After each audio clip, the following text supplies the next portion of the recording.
Nos encontramos en el campus Sausalito de la Pontificia Universidad Católica de Valparaíso para vivir un nuevo capítulo de Protagonistas PUCB. Hoy contamos con un gran invitado, se trata del decano de la Facultad de Filosofía y Educación de la PUCB, José Miguel Garrido. Decano, bueno, ¿por qué quiso ser profesor de historia? ¿Qué lo motivó a seguir esta carrera? Cuénteme un poquito cuando era niño o cuando era joven, adolescente, ¿qué le hizo chispa y qué quiso estudiar historia? Es una pregunta interesante, porque hace rememorar un poco el pasado oculto ya de la persona. Siempre me gustó la historia. Desde que tengo uso de razón, me encantaban los libros de historia en el colegio. Pero lo que me enamoró finalmente de esto fue una serie de televisión que después salió la revista, que se llamaba Érase una del hombre. Perfecto, sí. Y yo me consumí todas esas 25 volúmenes, 25 revistas, capítulos, tanto en televisión como impresa en la revista, y eso me enamoró de la historia, con situaciones tan peculiares como en esa revista habían datos muy específicos de cosas de la historia, y yo me las aprendía porque me encantaba. ¿Se recuerda algún dato que le haya llamado la atención? Sí, que me causó una mala nota en el colegio. ¿Ya? Porque era sobre de la historia de Napoleón y sobre un superior de Napoleón cuando él todavía era soldado de las brigadas que estaban en la ciudad de París, como al cuidado de lo que estaba incipientemente como Revolución Francesa. Ya cayó el monarca, qué sé yo. Y ese señor, que era como el director de los ejércitos, como una especie de jefe de Estado Mayor, sería hoy día, era apellido Barras. Eso. Y yo me lo aprendí porque estaba en el libro y había visto además el dibujo animado. ¿Usted complementaba la materia del colegio con los libros? Claro, con esas revistas. Entonces me acuerdo cuando hubo una prueba sobre el periodo napoleónico, que lo vimos en básica, estaba yo en séptimo básico, ya no me acuerdo mucho. Y yo me acuerdo que en mi redacción yo puse, y claro, porque Napoleón se vio favorecido por la decisión de Barras, quien le cedió el control de ciertas tropas para el control de París. Perfecto. Y la profesora no lo puso malo, porque ella no tenía idea de eso. ¡Wow! Claro, yo con los años, tal vez como lo redacté, no me acuerdo de eso, pero me iba bien. De hecho, yo en mi colegio, en cuarto medio, me dieron el premio al mejor estudiante de historia de mi colegio.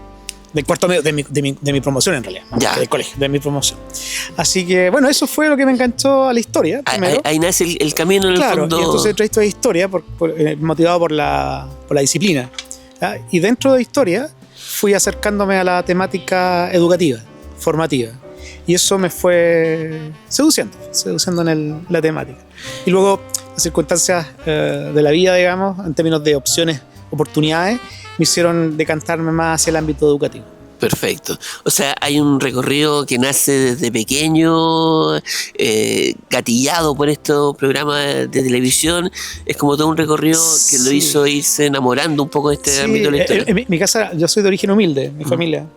Y entonces habían no tantos libros en mi casa, había muchas enciclopedias y cosas para estudiar, y yo me las devoraba todas las que tenían que ver con historia. Entonces sabía datos para la época, para mi edad, que mis compañeros no sabían, porque me gustaba mucho eso de ver detalles de cosas históricas, de fenómenos. Era un mundo sin internet, era un mundo básicamente en fascículos, de facsímiles que salen en diarios o tipo Icarito en ese tiempo. Mundo de capítulos, como le dicen. Claro. Estas series como de televisión, que era una serie antigua, Érase una del hombre, fue creada en los 70 en Francia, en una asociación de canales europeos. Pero aquí a Chile llegó en los 80, que era la que yo estaba en el colegio, la media. Así que eso me enganchó muchísimo. Y todavía... ¿Qué recuerdos tiene usted cuando leía la enciclopedia? ¿Niño qué edad, por ejemplo? Tendría 10 años, 9 años. Me acuerdo de una enciclopedia Pasacalpe, que se llama, otra que salió de una revista de ese tiempo, como la revista Ercilla, que tampoco ya existe, que creo que se llamaba la enciclopedia Cole, creo que era así, y eran varios tomos de distintos temas, desde la química, la literatura, y había un par de temáticas vinculadas como a enciclopedias históricas. Me la devoré entera con datos y hacía cosas como, recordando ahora, salían biografías de personajes. Entonces me acuerdo que estaba todavía vivo en ese tiempo el emperador Hirohito, el de Japón, el que estuvo en la Segunda Guerra Mundial. Entonces estaba su extracto de biografía y salía el año de nacimiento, creo que nació en 1890 y algo así recuerdo, pero aún no estaba la fecha de muerte. Entonces, cuando morían los personajes, yo iba a ese libro que estaba en mi casa y anotaba la fecha en que fallecía. Entonces anoté la de Hirohito, me acuerdo perfectamente cuando falleció, y un par más de personajes históricos que para esa época todavía estaban vivos, en los años, fines de los 80. Digamos. Bueno, y ese camino que usted parte, claro, precisamente como a los 9, 10 años, es lo que lo tiene básicamente aquí hoy día como decano de la facultad de filosofía. Que sí. Claro, o sea, todo tiene un inicio y ese fue, supongo que su inicio. Ahora, ¿cuál es lo llamativo de traspasar ese conocimiento a la nueva generación de profesores, por ejemplo? ¿Cuál es lo bonito de que así como usted, quizás las enciclopedias lo motivaron, los programas de televisión, el mismo colegio, ¿cuál es la...? Claro, bueno, yo me dedico a la formación de profesores. Mi línea, me alejé de la historia como disciplina. Me gusta leer historia, por supuesto, pero mi línea tiene que ir con formación de profesores en el ámbito educativo. Entonces trabajo temáticas como tecnologías digitales, que es mi gran amor, digamos, posterior, y que yo lo vinculo a mi propio desarrollo histórico, porque siempre he visto las tecnologías digitales como un cambio cultural. Como aquel cambio como el que provocó la escritura o tal vez tecnologías como la imprenta. Entonces siempre mi acercamiento a la tecnología digital... Y estamos en un momento de tecnología digital, pero abismante, ¿no? Abismante, además con un cambio probablemente, bueno, de época. Soy convencido de que evidentemente no estamos simplemente frente a nuevos recursos, nuevas oportunidades para desarrollar actividades, sino que estamos en un cambio de época que podría transformarse en un cambio mucho más profundo a propósito de la IA, la robótica y esas mezclas, ¿no?, que se pueden generar en el desarrollo del entorno humano y social, y también el cambio del pensamiento. Entonces, bueno, eso me llevó a vincularme a una temática como las tecnologías digitales y su influencia en el desarrollo de la sociedad. Ahí también vínculo con la historia, pero de eso lo canalicé, o trataba de canalizar básicamente mi preocupación en lo que pasa en el mundo educativo. Entonces, si usted me pregunta qué es lo que me apasiona de eso, yo creo que es tratar de despertar pasión en las personas, de comprender que hay fenómenos que superan con creces lo que nosotros hoy día podemos visualizar y que están afectando las formas, en este caso, de cómo aprenden las personas, y por tanto va a impactar en cómo entendemos la educación, el colegio, el rol de del profesorado, bueno, cosas como eso. Entonces, por ahí va mi enlace, digamos. Perfecto. Lo quiero devolver un poquito en esa pregunta porque me llamó mucho la atención.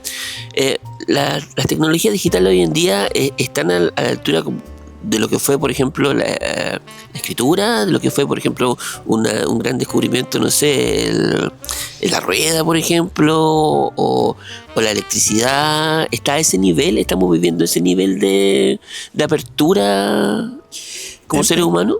En mi opinión, sobre todo con el surgimiento de la inteligencia artificial, de los ambientes inmersivos y la mezcla con la robótica, yo pienso que estamos frente a un cambio de escenario cultural que tiene efectos sociales y que puede tener y que está teniendo efecto en la forma en que nos interactuamos los humanos. Por tanto, tiene un efecto que es muy profundo.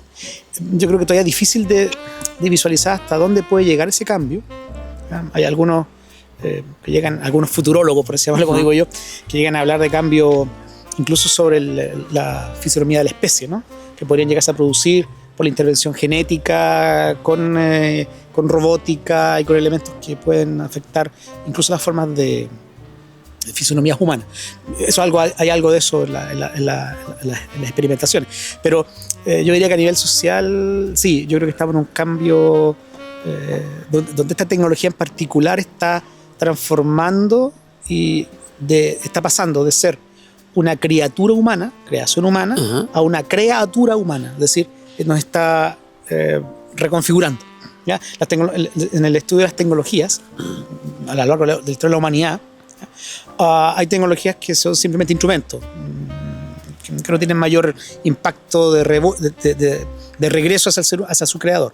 Pero hay otras tecnologías que terminan siendo recursivas, que terminan cambiando las formas de pensamiento, de acción, de interacción. Por ejemplo, la escritura. El lenguaje. El lenguaje también es un tipo de tecnología bajo algunos parámetros de autores que nos permite con eso pensar, nos permite desarrollar formas de interacción. El automóvil, por ejemplo, cambió la fisonomía de las ciudades, cambia los conceptos de distancia, cambia la forma en que vivimos el ritmo del tiempo. Siendo una tecnología que probablemente surgió simplemente para trasladarnos, el efecto que genera eso ha tenido efectos más profundos. Y en el caso de las tecnologías digitales, el elemento de la inmediatez, el elemento de poder acceder hoy día con el mundo Internet, con la galaxia Internet, a una fuente inagotable de información. Mucha de ella evidentemente no confiable, pero eso es otra faceta de este tema. Nos cambian las maneras de entender los procesos de interacción humana, los procesos de comunicación, incluso las relaciones más afectivas, la espera de las personas. Yo siempre cuento una historia a mis estudiantes en el curso que yo hago acá en la universidad, en uno de los cursos que hago, respecto a que durante el siglo XIX, por ejemplo, en que se ocupaba el barco como mecanismo de traslado de las personas, perfectamente una pareja podía mantener una relación basada en un amor, entendía en la época, a distancia. Por ejemplo, alguien aquí en Valparaíso, que era un puerto muy importante en esa época, y alguien y su pareja en Londres, por ejemplo, o en Inglaterra, polo de desarrollo en ese minuto, con envío de cartas, envío postal, por lo tanto relaciones basadas en la escritura y la lectura, que demoraban en promedio un mes en que pudiera salir una carta de acá, llegar a Londres, ser leída, otro mes para que pudiera llegar acá. Entonces tenían interacciones de 2 meses, 3 meses perfectamente. Eso hoy día no tiene ningún sentido de ser. Sentido. Hoy día usted puede estar en comunicación directa en el avión con las personas. Instantáneamente. Por tanto, la configuración no solamente de las comunicaciones, sino que de lo que uno espera del otro o de la otra persona, en este caso una pareja, por ejemplo, o en el mundo laboral, es de tal inmediatez, de tal omnipresencia, por el tema de que se deslocaliza esta posibilidad, digamos, se abre esa posibilidad, que eso modifica las relaciones. Entonces, hoy día sería impensable que una pareja esperara a la otra 3 meses para una respuesta. Sí. La respuesta la quiero ya ahora, incluso en un instante. Y a lo más podría ser la distancia que me separa en un avión en que no puedo ocupar teléfono, celular, por ejemplo. Claro. Entonces, bueno, es un ejemplo pequeñito, pero es a partir de ahí donde uno puede hacer ese análisis de cómo ciertas tecnologías, que son artefactos culturales finalmente, se transforman en artefactos culturales, van modificando las formas de interacción, permean la sociedad y cambian las reglas de juego, por ejemplo. Y para finalizar este punto, porque lo encontré muy, muy interesante, ¿la sociedad, el ser humano está preparado para este cambio cultural? ¿Cómo se va dando? ¿Es paulatino? ¿Hay una distancia de shock, de cambio instantáneo? ¿Estamos preparados los seres humanos para esto? La historia diría que muchos son de golpe. Uh-huh. Las sociedades se tratan de adecuar a algo que ya está pasando. Toma conciencia desde lo filosófico, teológico, histórico, educativo, a veces con cierto retraso de esto, porque las cosas pasan antes de que no se prevén, no son pronosticables. Es un tema propio de la humanidad, ¿no? Nadie sabe cómo va a operar esto. Y eso provoca que sí necesitemos prepararnos.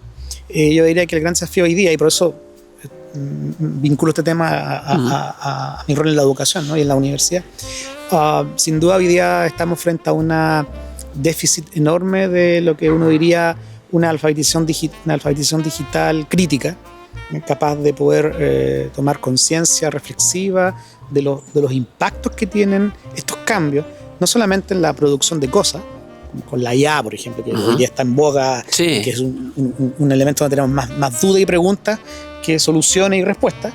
Y siento, disculpe, decano, pero siento como que el común de la población conoce el 0,05% de lo que es realmente la inteligencia artificial, ¿no?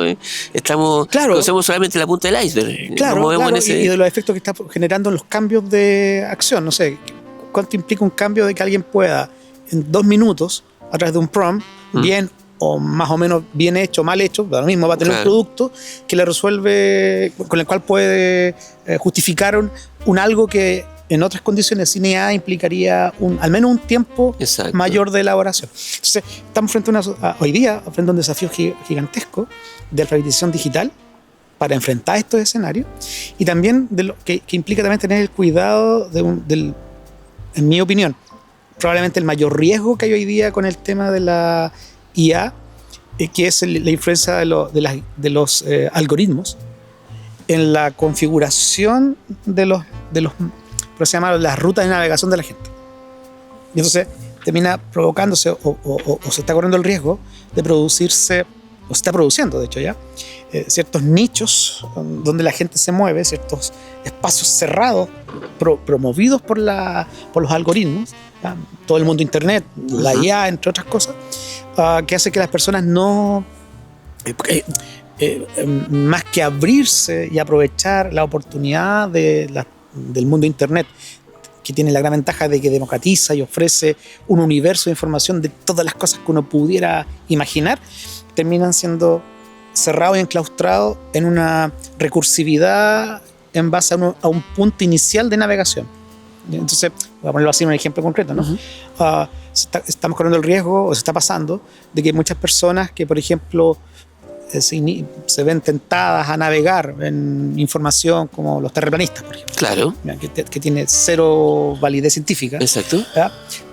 El algoritmo genera la ruta, automatiza la ruta, por ejemplo, y le ofrece a ese mismo usuario o más información y más amplia y mayor cantidad sobre el mismo tema, porque fue el tema de interés. Entonces, ese elemento de personalización que generan las tecnologías digitales, que siempre se ha visto como una oportunidad, como algo beneficioso, porque se adecua a mis características y a mis intereses, resulta que si esos intereses no están bien calibrados, por así llamarlo, o parten de un punto erróneo, lo que yo hago es personalizar un ambiente basado en el error. Y entrar en un círculo vicioso, en el fondo, y eso, apertura de... Exactamente. Y eso ¿cómo se enfrenta a eso? Con formación, con educación, con alfabetización de las personas, pero la alfabetización digital, como todas las alfabetizaciones, se hacen en la práctica. No es un tema teórico, no es que yo le entregue a usted un decálogo, que sí, un decálogo de acciones. Podría ¿no? ser, pero tiene que vivenciarlo, tiene que vivir las experiencias para poder enfrentar. Entonces, el desafío es cómo instalamos ese tipo de preocupaciones con mayor energía, diría yo, con mayor priorizaciones, sobre todo hoy día en el cual la IA lo viene arrasando como con todo, ¿no?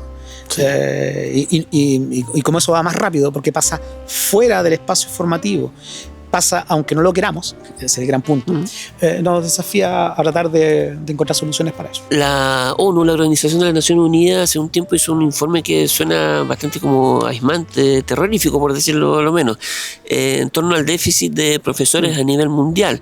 Se habla que para el año 2030 habría un déficit de más de 44 millones de profesores en el mundo, y Chile obviamente no está fuera, no está ajeno a esa realidad, y en nuestro país se habla de una cifra que bordea los 33.000 déficit para el 2030.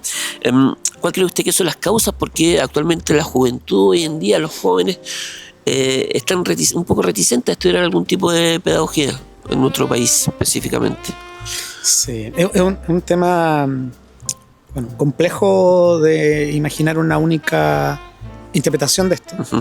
Faltan datos más profundos respecto a la toma de decisión primero de quién decide o no estudiar una carrera de pedagogía, luego de quienes están en las carreras de pedagogía estudiando, formándose, y luego de qué pasa con aquellos que egresan y empiezan a ejercer o no ejercer la carrera. Entonces hay como varios nichos de análisis en eso, como para señalar de que lo que lo voy a plantear pues, es una mirada todavía desde la periferia.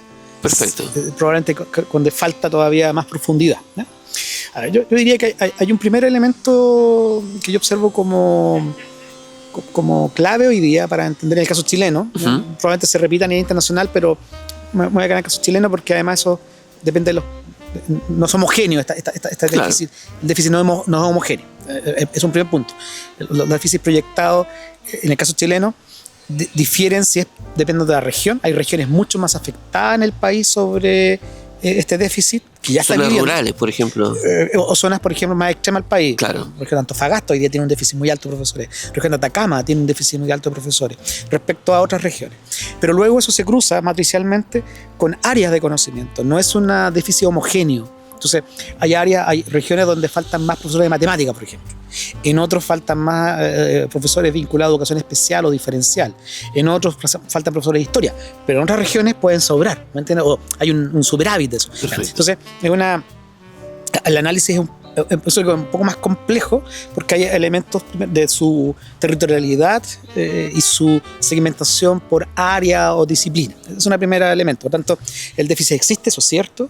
Se proyecta un déficit. ¿Están así como se...? Las cifras varían. En el caso del Ministerio de Educación, algún minuto Elige Educar había levantado una información diversa que plantea algo así como de 25.000 profesores.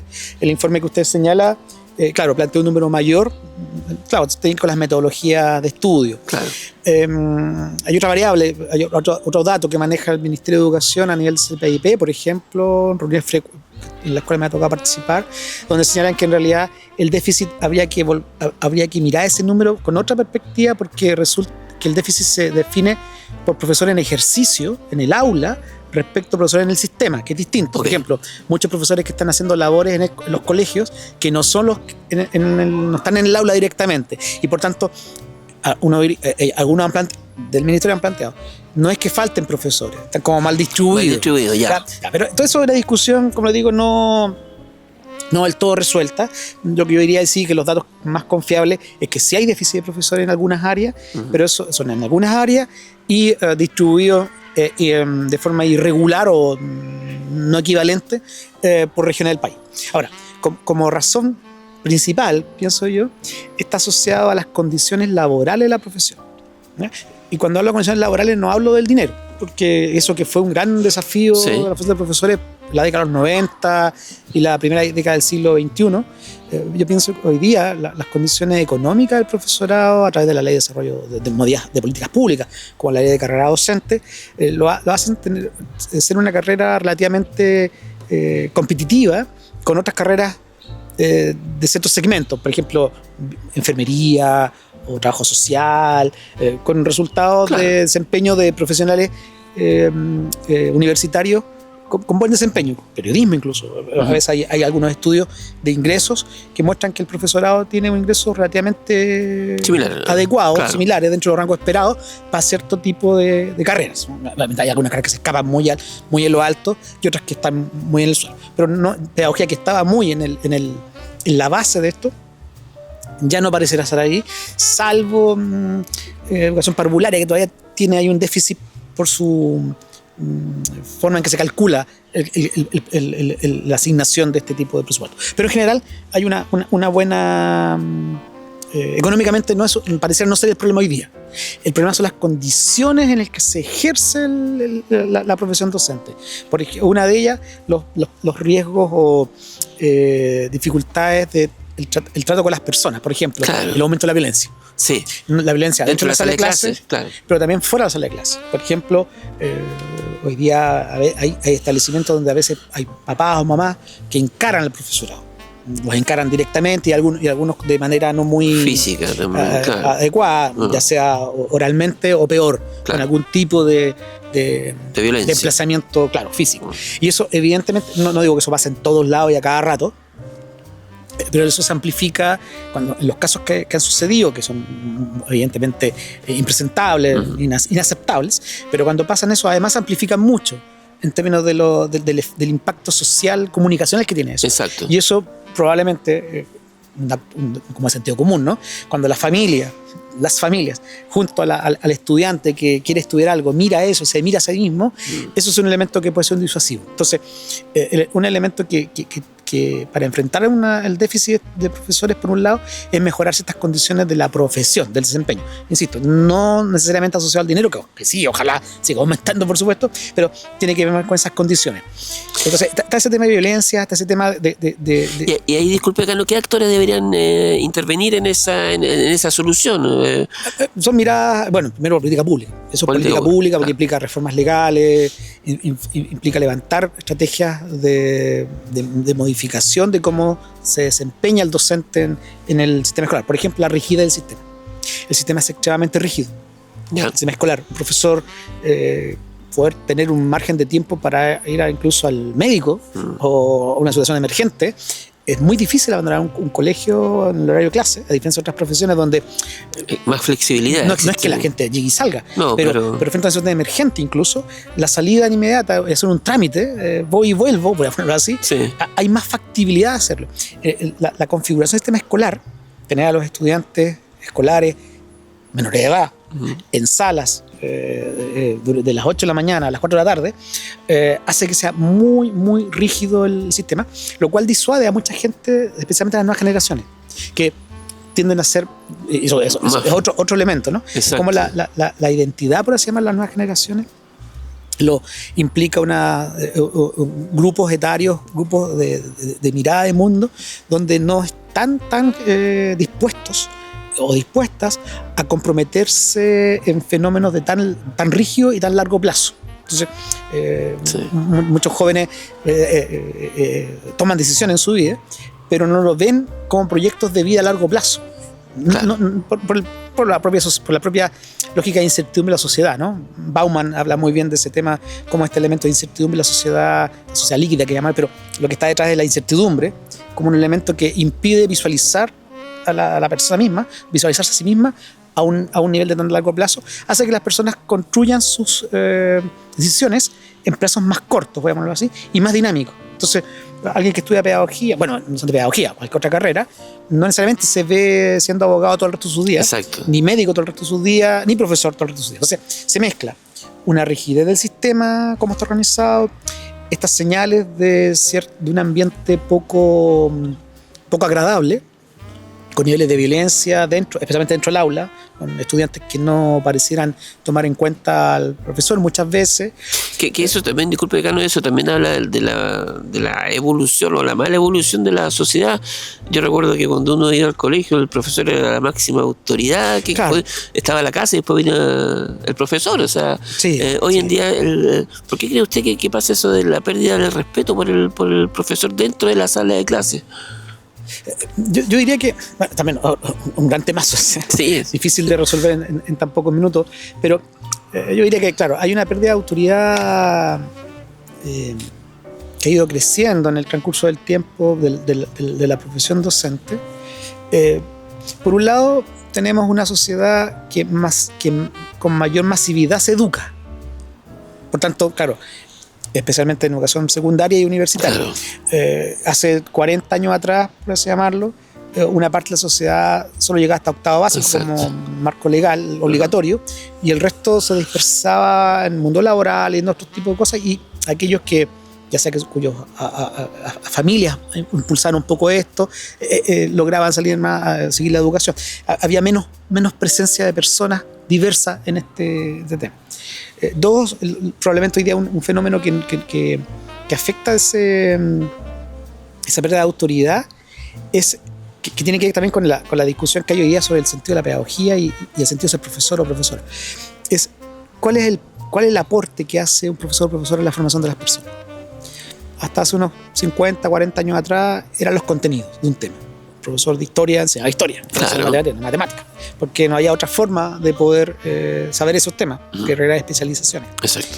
Hoy día el acceso al conocimiento está deslocalizado, a propósito de las tecnologías digitales y las redes, ¿no? Está deslocalizado y es atemporal. O sea, yo puedo formarme y encontrar soluciones y enterarme de cosas, de temas, cuando yo quiera, donde yo quiera, en los temas que a mí me interesan. Y eso le da flexibilidad por un lado, sin perjuicio de esto de estos como nichos que se generan, pero da flexibilidad.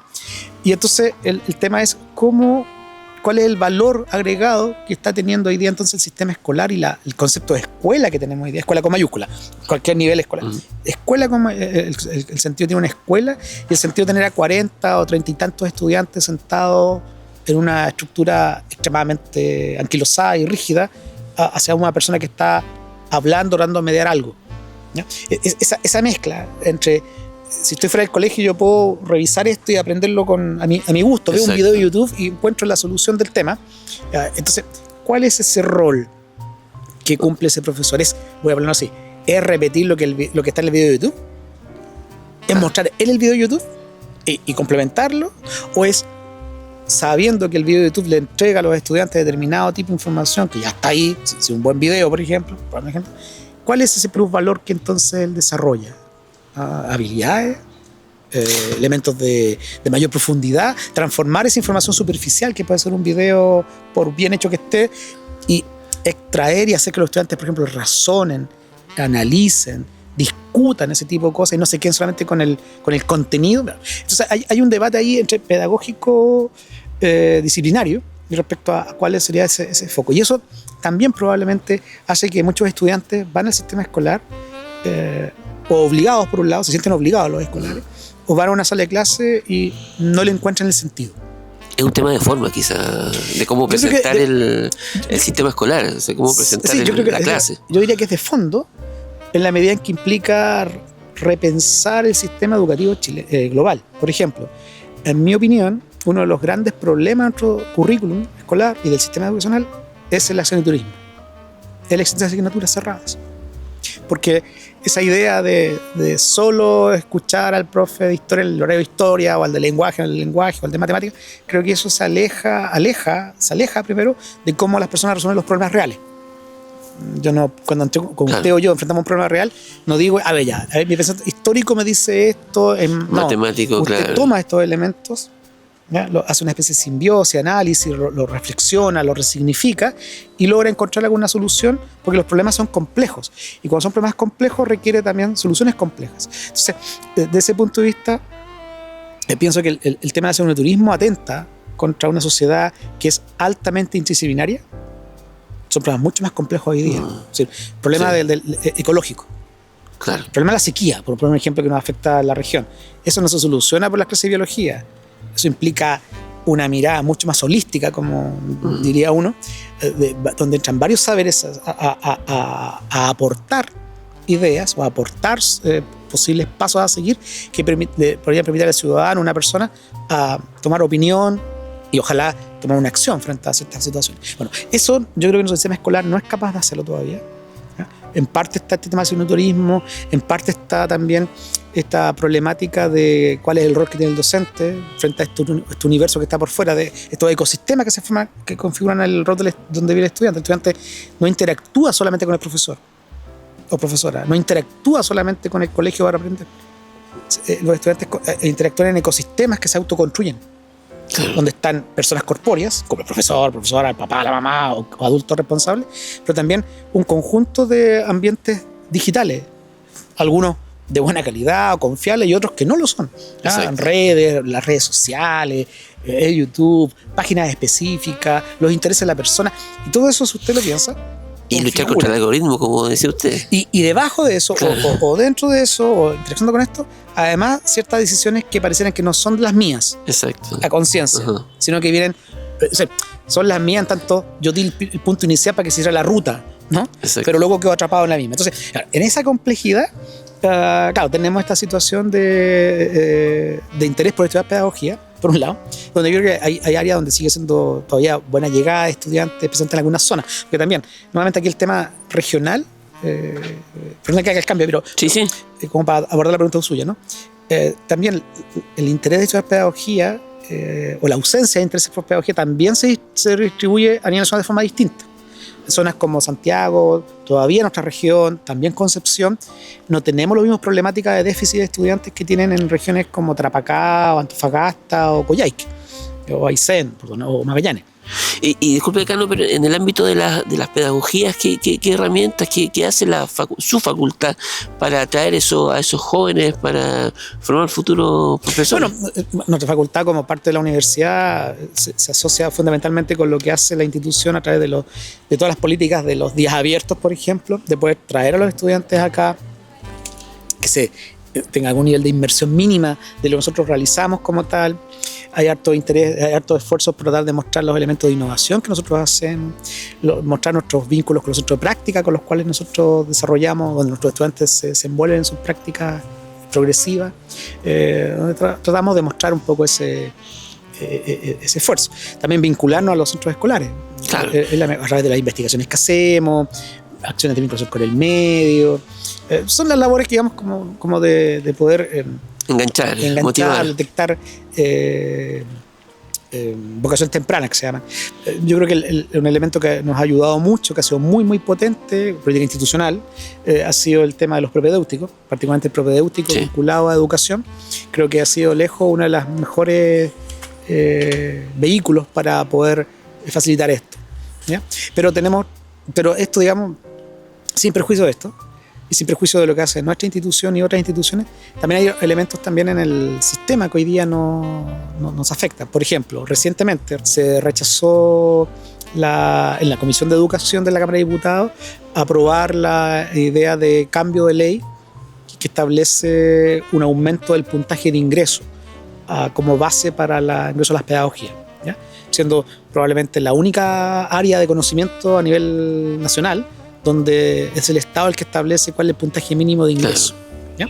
Bueno, eso que es un debate abierto porque no hay evidencia tan clara respecto a si hay una correlación, por así llamarlo, una secuencia lógica entre mejores puntajes, mejor desempeño. Hay un poco más, pero luego mejor desempeño profesional, eso no lo sabemos, ¿ya? Respecto a aquellos que no tienen ese puntaje, pero que aprenden, se enganchan, reciben el aporte formativo de las universidades y se convierten en buenos profesores. ¿Ya? Esa conexión de si efectivamente tener gente con mayores puntajes asegura tener mejores profesores trabajando en el sistema escolar.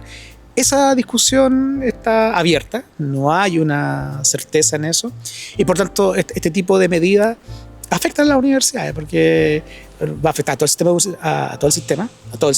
No hay ninguna universidad probablemente que no se vea afectada en algún área, al menos, pero efectivamente recrudece o profundiza la problemática en zonas extremas. Claro. Donde ya tienen poca llegada, con pocos estudiantes, por todo esto que estamos conversando y más cosas que uno podría colocar en la conversación, ¿no? Y ahora con este tema puede tener un efecto más pernicioso. Por tanto, la regeneración de nuevos profesorados podría verse afectada profundamente por eso. ¿Cómo enfrentar esa situación? Aparte del tema legal, que es un tema, sí. La única solución pareciera ser, no sé la única, pero una de las soluciones, la Universidad nuestra también está en ese camino también, afortunadamente, a tiempo en eso, es imaginar programas de prosecución de estudios. Es decir, gente que ya está licenciada en áreas de conocimiento como la filosofía, la ciencia, la historia, el lenguaje, que pueda tomar programas que son solamente dedicados a la habilitación pedagógica. Perfecto. Por tanto, son programas más cortos desde ese punto de vista, varían entre año y medio, 2 años, en el caso chileno la experiencia, más o menos exitosa, para tener profesores, es decir, gente que ya viene con una carrera en el cuerpo, licenciado en literatura, por ejemplo, y que quiera ser profesor de castellano. Entonces, lo que recibe como formación en esos programas de prosecución de estudio, que se llaman, es la formación pedagógica y práctica. Oye, decano, y en ese sentido, el sello del profesor egresado de la PUCB, ¿cuál es? ¿Cuál es la característica que usted destacaría por sobre otras universidades? Yo diría que hay 2 elementos que cruzan toda nuestra formación, nuestras carreras de pedagogía, tanto las de esta facultad como la facultad de ciencias. Nosotros tenemos la Universidad 14 Pedagogía, y en las 14, por un lado, yo pienso que es el sello de justicia social. Es decir, en el fondo es asumir que el profesor y profesora tienen la oportunidad y el deber, por otro lado, de poder hacer equidad cognitiva, es decir, oportunidades de aprendizaje para todas y todos. Y eso es un elemento que nosotros tratamos de instalar en todas nuestras carreras y nosotros estamos convencidos de que es parte de ese sello que apunta a una contribución a la justicia social desde esta profesión, es la equidad cognitiva. En el fondo, tenemos que ser capaces de crear el escenario de que todos y todos puedan aprender. Y yo creo que el otro elemento que también tiene harta presencia en nuestras mallas curriculares, en nuestras preocupaciones también, porque no es fácil enfrentarlo, es parte probablemente también de los elementos que dificulta que el profesor que egresan se mantengan en la profesión, es el tema de la inclusión. Obviamente, el que todos y todas aprendan está asociado a que soy capaz de resolver los problemas de todos los que tengo en mi sala de clase. Y eso implica también una concepción de la inclusión como un deber ético, por un lado, pero también un deber un desafío procedimental, práctico. ¿Cómo logramos diseñar e implementar y evaluar clases donde tengo estudiantes con una diversidad de condiciones, necesidades y cosas por el estilo? Su facultad cuenta con 7 unidades académicas, todas bastante importantes, congregan a una gran parte del alumnado de la Pontificia Universidad Católica de Valparaíso. ¿Cómo lo hacen para convivir en carreras, por ejemplo, a veces tan distintas como educación física y filosofía, por ejemplo? ¿Cómo se genera esa sinergia en una facultad importante de la PUCB? Posiblemente porque en nuestra configuración original somos una facultad interdisciplinaria. Perfecto. La cual ha convivido por 76 años ya como facultad, los ámbitos de educación, de humanidades y ciencias sociales, que es lo que lo aporta este último, psicología. Pero la trayectoria de convivencia entre humanidades, por ejemplo, que incluye la música, con las pedagogías, ha sido permanente. Como son estas mismas comunidades de la unidad académica las que cultivan estos mismos saberes, eso hace que incluso ya desde dentro de la propia unidad académica esa convivencia, coexistencia y colaboración se haga presente. Por lo tanto, yo diría que es parte como nuestro ethos, como facultad, esta coexistencia, convergencia, incluso a propósito de iniciativas que hemos ido desarrollando. Yo creo que pienso que un elemento que nos ha ayudado muchísimo es este campus, en la medida en que aquí se han ido concentrando lo que hasta hace unos 30, 40 años estaba un poco más disperso en distintos espacios de la universidad. Aquí hay 6 de las 7 unidades académicas están aquí en el campus. La séptima, que es historia, está acá bien cerca. Sí. Así que yo pienso que hay un tema de un ethos que está en nuestra configuración de origen, más las posibilidades que dan la propia configuración espacial de la convivencia, los espacios de trabajo para proyectos. Nos unen las carreras de pedagogía. Todas las 7 unidades académicas tienen un punto común: las carreras de pedagogía. Perfecto. Todas participan de una u otra forma, son responsables o corresponsables de las pedagogías. Entonces nos hace tener esa mira, yo la atribuyo a eso, esa característica, como nuestro propio origen como facultad. Perfecto. Y una de las carreras que a mí me gusta siempre llevar a la palestra, sobre todo hoy en día, ¿no? Con un contexto global bastante raro, por así decirlo, un tema de salud mental bastante complejo, es psicología, ¿no? ¿Cómo se forma? ¿Cuál es la importancia del psicólogo de la Pontificia Universidad Católica, del egresado de esta universidad? Bueno, sin duda la carrera de psicología, yo sin temor a decirlo, debe ser de la mejor carrera de psicología de este país, o entre las 2 primeras de mejor calidad de este país, la que está en nuestra facultad. Un grupo académico de excelencia que ha formado durante los últimos 30 años a psicólogos para este país. Yo diría que un elemento que le da como el sello distintivo, esto es mi opinión, habría que preguntarle a mis colegas si lo comparten, ¿no? Pero al menos como yo lo veo como decano, es el fuerte lazo humanista, y de crítica social, voy a ponerlo así, de mirada crítica respecto de la sociedad, que permite construir un perfil profesional que repiensa o que está pensando y cómo mejorar no solamente la ayuda a un paciente, exacto, a una situación X, sino que lo ubica y lo contextualiza en un conjunto, en un ecosistema en este caso, que es social, donde esas problemáticas de salud mental, por ejemplo, se dan. Esa capacidad de los psicólogos nuestros de no solamente poder atender en el sistema escolar, en el tema clínico, en el tema comunitario, a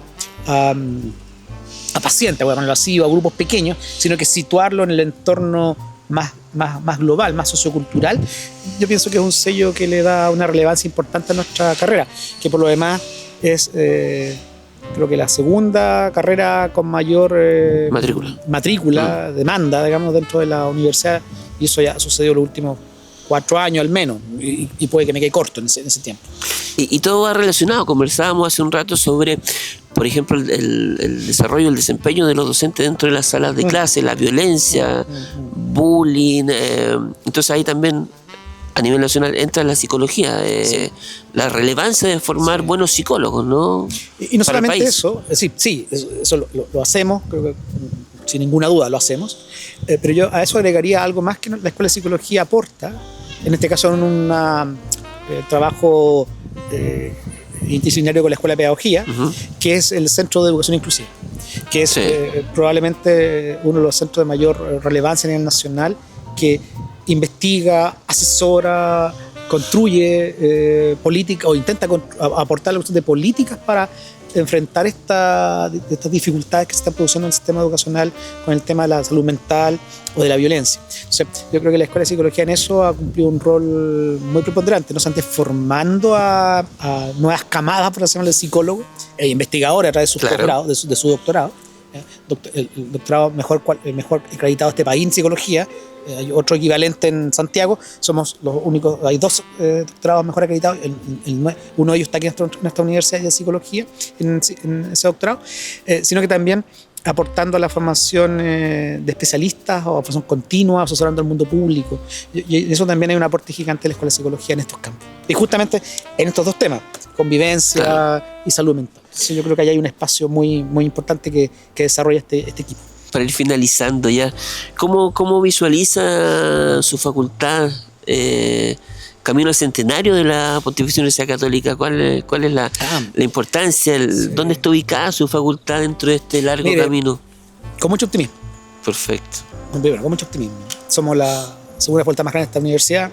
Tenemos sobre 3.000 estudiantes, una comunidad estable entre profesorado y secretarias, auxiliares, de como 150 personas. Entonces somos una facultad, y puede que me quede corto, una facultad bastante grande, con mucha energía, y yo pienso que los desafíos a los cuales estamos invitados, por lo que está sucediendo, por las cosas que estamos desarrollando, no solamente a nivel del decanato, sino que también de las unidades académicas, apuntan, por ejemplo, a llegar a un centenario con una cultura interdisciplinaria mucho más sólida, capaz de poder demostrar algunos resultados interesantes, por ejemplo, en el ámbito de las humanidades.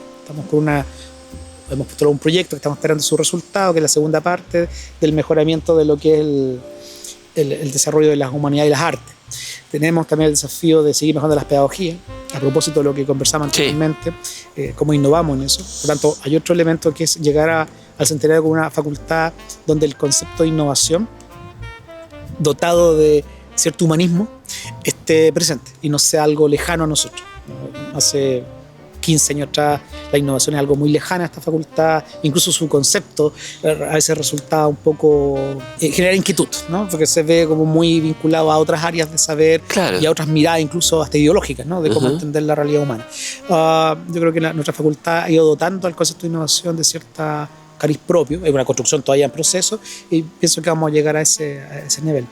También imagino a nuestra facultad llegando al centenario mostrando algunos posibles caminos de cómo afrontar la inclusión en la universidad, que es el gran desafío que estamos viendo en las aulas hoy día de nuestra universidad, porque lo que ha sucedido en el mundo escolar desde hace unos años atrás evidentemente ya llegó a la universidad. Exacto. Y llegó para quedarse, y tenemos entonces complicaciones, dificultades, desafíos respecto a cómo abordar el tema de la inclusión en las aulas de clase sin perder la calidad. Porque el punto clave es: somos una universidad de excelencia, sin duda, somos una facultad, por tanto, de excelencia, sin duda, con carreras acreditadas de lo más alto a nivel nacional en nuestras distintas disciplinas. Entonces, el desafío es avanzar en esa línea. Así que yo también me imagino a nuestra facultad pudiendo entregar ciertas luces en el ámbito de inclusión que puedan servir no digo de modelo, pero sí de pistas para el resto de la comunidad universitaria. Y lo cuarto ya creo que es, también imagino a la facultad, que también todo esto es lo que estamos trabajando, cosas en eso, tanto a nivel de unidades académicas como el decanato, las cosas que estamos impulsando. Y yo diría también, el cuarto elemento es llegar al centenario con una consolidación de la internacionalización de la facultad, tanto en sus programas, hay esfuerzo en eso, hoy día bien interesante, se están tratando de trabajar, pero también a nivel de otro tipo de desarrollos, investigativos, el papel de la posibilidad de nuestros estudiantes, de colaborar con otros estudiantes de otras partes, cosas que se han ido haciendo hoy día, tal vez no tan masivamente, estamos en esos procesos, así que yo en eso soy bastante optimista y muy contento. Además de tener la oportunidad de estar en este cargo en este periodo, en esta etapa de la historia, digamos, nuestra facultad mirando el futuro. Así que muy optimista de llegar al centenario como lo que somos, una de las facultades probablemente más grandes de esta universidad, de las más potentes, somos la segunda universidad con más publicaciones de esta universidad. Entonces tenemos ahí harto que decir, mostrar, harto que decir, claro, y harto que aportar, harto que aportar frente a los desafíos que la universidad y la sociedad, que el país finalmente tiene que afrontar. Decano, yo le quiero agradecer, ha sido una tremenda conversación la que hemos tenido en este nuevo capítulo de Protagonistas PUCB. Darle las gracias por recibirnos acá en su facultad, en este un poco helado, pero sí. grato ambiente del campus Sausalito. Y nada, pues desearle lo mejor de aquí al futuro con su facultad y por supuesto siendo parte fundamental de la Pontificia Universidad Católica de Valparaíso. Yo soy Sebastián Paredes Contreras y me quiero despedir de ustedes que están al otro lado ahí de la cámara y agradecerles también que hayan podido presenciar este capítulo de Protagonistas PUCB.